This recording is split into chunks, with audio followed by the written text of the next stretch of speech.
So happy Halloween to all of my recruiting friends out there. This is another edition of Recruiter Fuel. Now, this time it's going to be a little different because we're using the whole Halloween topic as part of our discussion. This idea that keeps coming up of ghosting. We've heard ghosting of candidates. We've even heard from candidates about ghosting of recruiters. What better time to talk about ghosting than on Halloween? Check this out.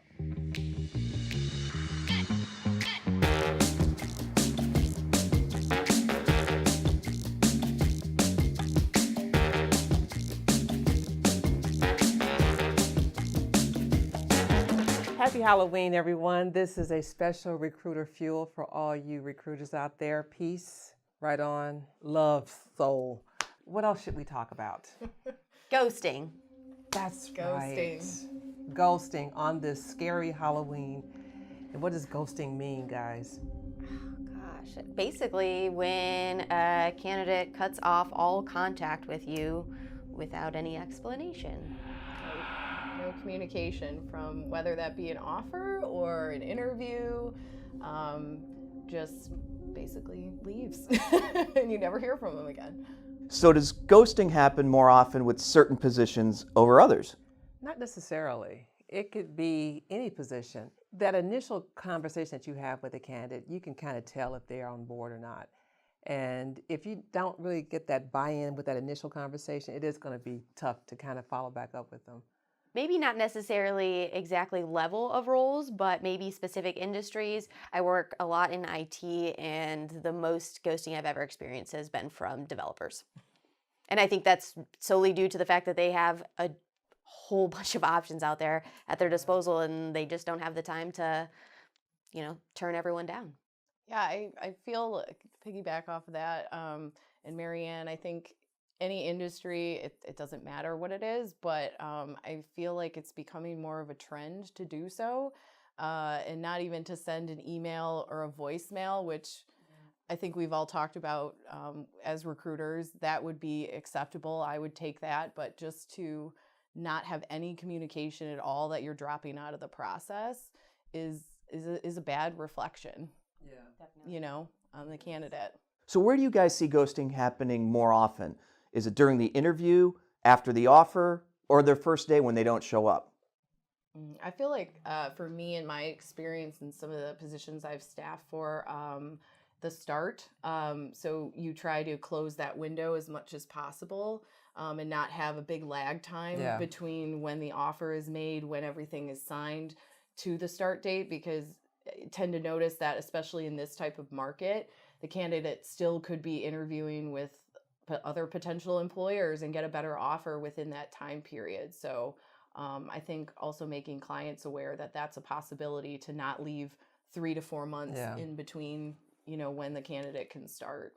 It's tough too, because we're talking to passive candidates. We're not talking to folks who are just looking for jobs. And so we have to take into consideration that they are working, that they're busy. And so we try to accommodate around that, but there are times that they still missing action, so we just try to overcome that. So what do you do in order to keep ghosting at a minimum?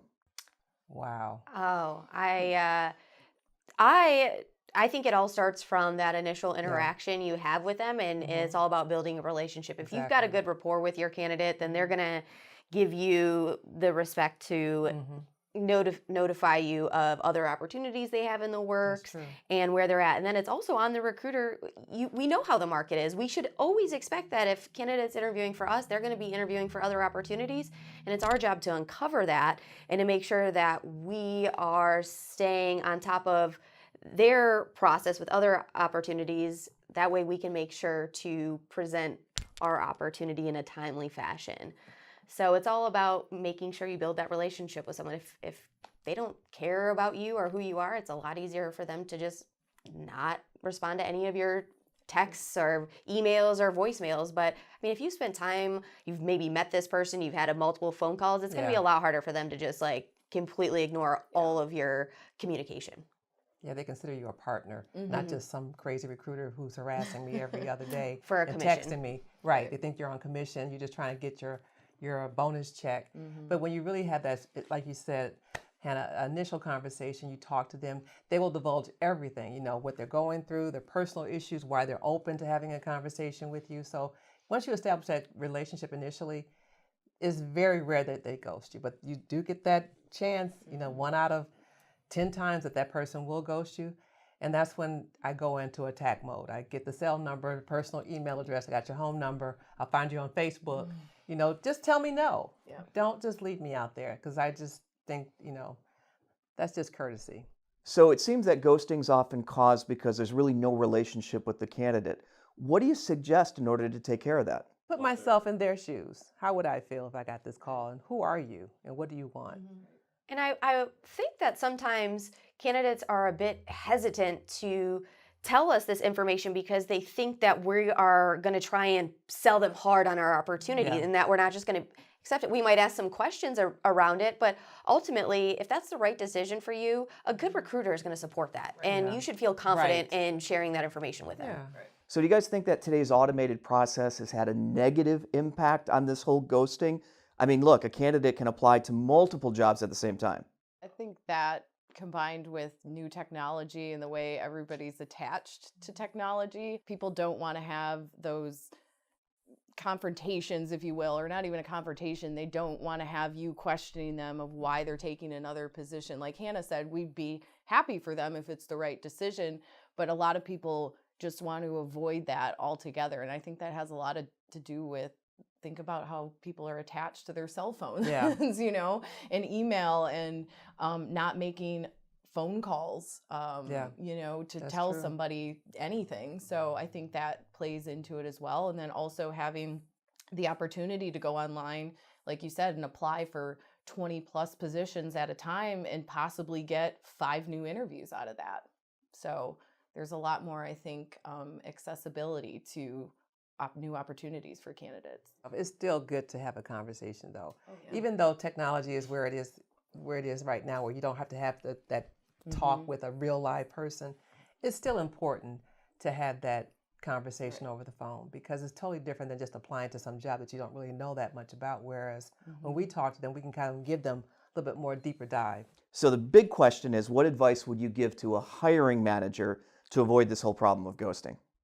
Oh, yeah, absolutely. It is the hiring manager's job to get the buy-in of the candidates. So if, let's say, there's a long wait time from the offer to start date, then it's the job of the hiring manager to make sure that they are staying in regular communication with that candidate. I would say every 2 to 3 days. If there's going to be weeks, I mean, you need to take this person out to lunch, coffee, or dinner, and make sure they're always engaged and excited about this opportunity. I think that's the key thing is that if the candidate's got the power, and you just got to make sure that your role is the best out there. And if you sell it and you position it right, they're gonna hold out and follow up and follow through with their commitments. Well, with the hiring managers, I do a little counseling before the interview, just kind of make sure that they understand this is a passive candidate. This is not someone who applied to your job. They have to understand this is a totally different type of conversation that you're going to have versus someone who applied to your job. And to explain to them why this position will be that perfect fit or runs parallel to their background. So I counsel the hiring manager first, and then explain to them how you should approach this candidate. So really, there's no need to have a ghosted.com for employers. No, that's not a good look. No, but it's something to be mindful of to all the candidates out there. I'm serious. It is, because That's true. It is a small world. It's a small world, It is. and hiring managers, they move around just like all the rest of us. And if you leave a bad impression on someone by ghosting them, we're not going to forget your name, and that will stay with us, and we will pass that information along if we ever come across your profile. Again, that's you never the know truth. who anybody knows. Like you said, That's you could true. have a hiring manager, and then you go to apply to a job, and you That's ghosted them at another job, and That's they'll remember, and that's a first impression and a last impression that you leave on somebody. So it's better to send an email or a phone call or a voicemail to say, I'm moving on with another opportunity. Thank you, I appreciate it, than just no communication at all. And just congratulate them on their other offer, and say Right. if anything else changes, make sure to give me a call. Because you want to leave that door open just in case it doesn't work out for them at that new role.